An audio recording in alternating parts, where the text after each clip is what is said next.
All right, welcome to our Group 6 meeting. I will be doing question 1. And so for just an overview, I put up the Hardy-Weinberg equations and what they mean. I like to do that so I could figure out what I'm doing. And for question 1, I wanted to find out what the frequency of the D allele was for this population. And so the D allele is going to be the square root of 1 divided by 150,000, and that gives the answer right there. And they want the frequency of the D allele. So the big D allele. So we take the little D allele minus 1 using this equation. So if this was big D and then little d, when you do the algebra for it, you get this number.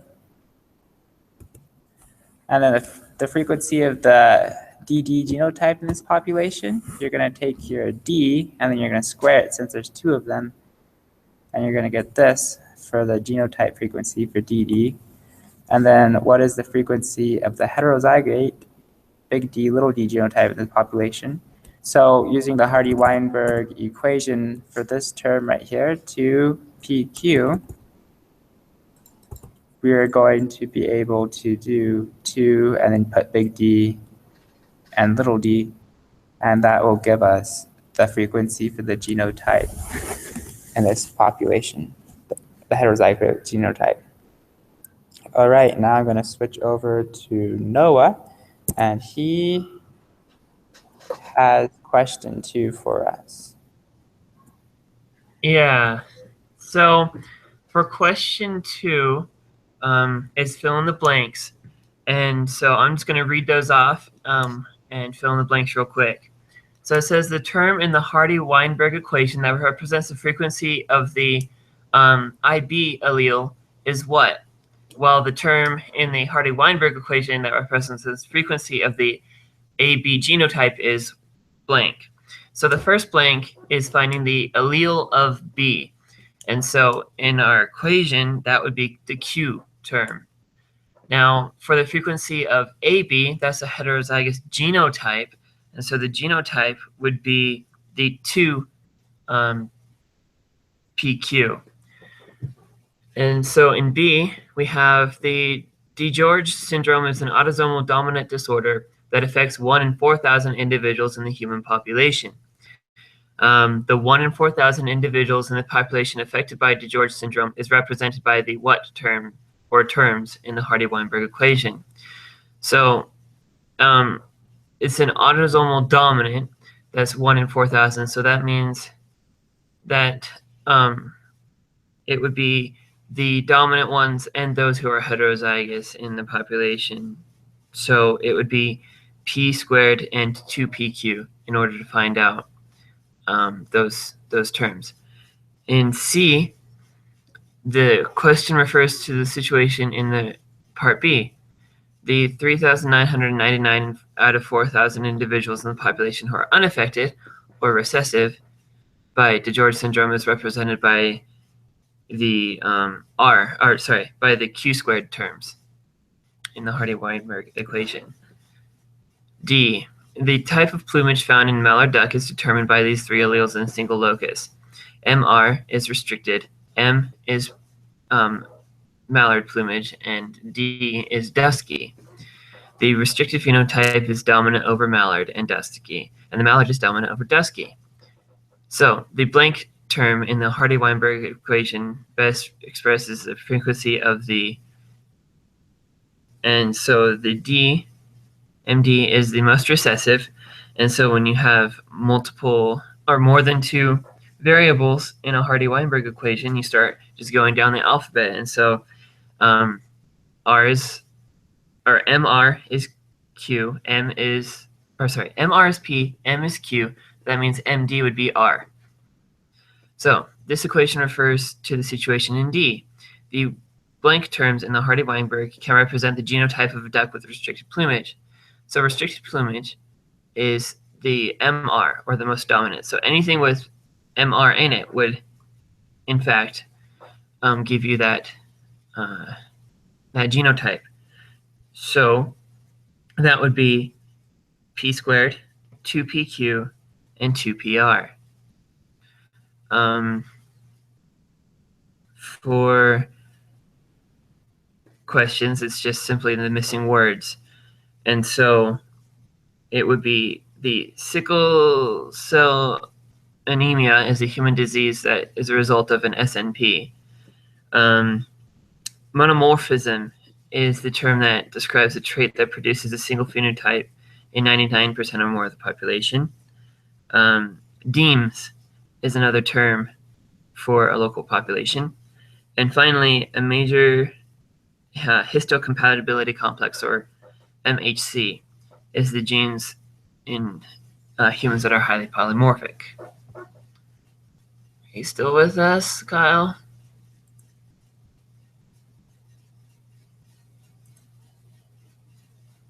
So I'm going.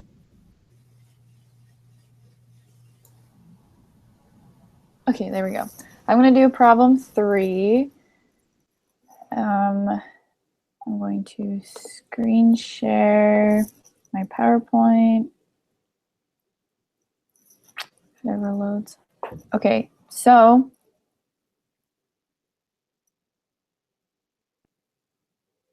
can you guys see this? Should be able to. Yes. So for problem 3, for letter A, this one is starting off with the non-disease, and this is going to be Q, since this disease is inherited by autosomal dominant. So this is our Q squared. So we have our 5,999 divided by 6,000. We get 0.9998, and that's our Q squared. So we have to square root it, and we get 0.999991 for Q.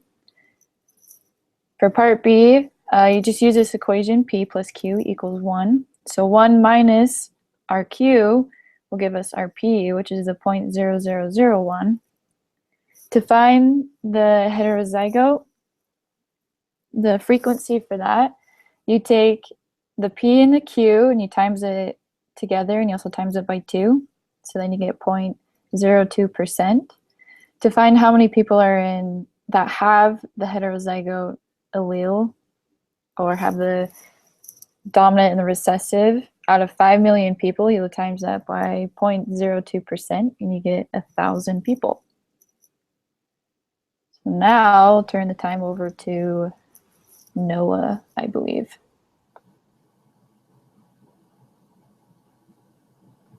No, I think it's me. So I've got problem 4 and problem 5 for fun, you know. So I'm going to screen share this for you. Hopefully this is coming in clear. I try to make it big as humanly possible to make it clear. So here we go.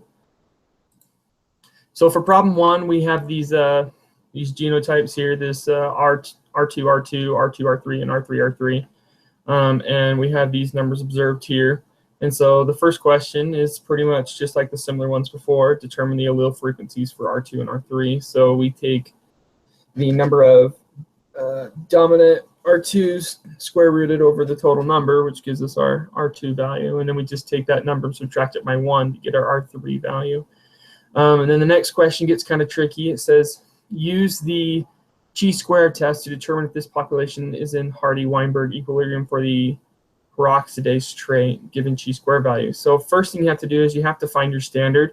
And this is how you find your standard. You just take your numbers here, so 35, and just times by each other, 190. And these is how you get your standards, which is pretty much in a little chi, or it's in a little Punnett square. And you just take 135 plus, because it's 44, so that's going to be 22. So 135 plus half of this is 22, which is going to give you 157. And then you just take those and times by each other, and then the 22 plus 11 is 33. So 33 times 33 over 90. So that's that's how you get your standard value. And you just take those standard values and times them by your your number observed to see if it's your chi-square. And so we got a chi-square value of 7.0923. And just you can void this whole section here. We don't use that. And you just take this and you compare it in your chi-square value. And so from that, we have 2 degrees of freedom because there's only 3 observed things in there. And so your probability is less than 0.05%. So we reject the null hypothesis for problem number 4. And then as we go on to problem number 5, and so we have multiple alleles for a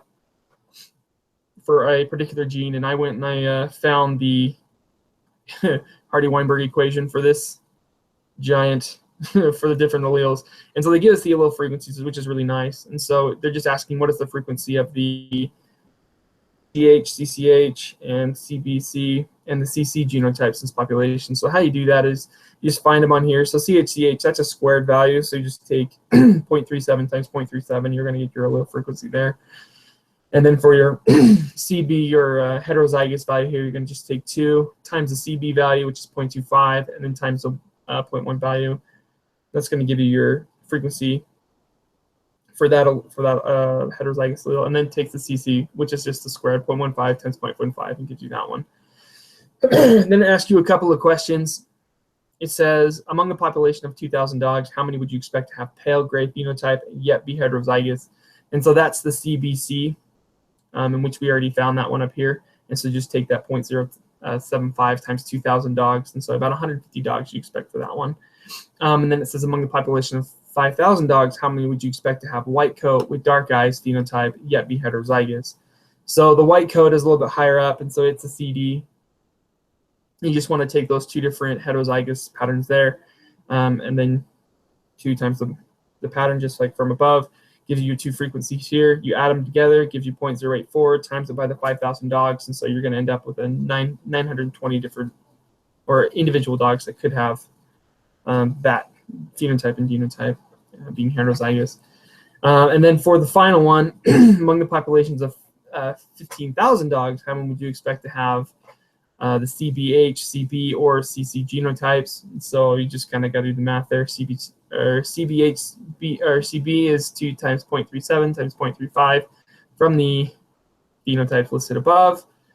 Gives you 0.07. The CC is one we already did above right here, 0.025. Add them together, 0.2075 times 15,000 is going to give you 3,102.5 dogs. I don't know how you get 0.5 dogs, but statistically, it's 0.5 dogs. Maybe he's got a midget dog or something, but that's me. That's what I got for you there. And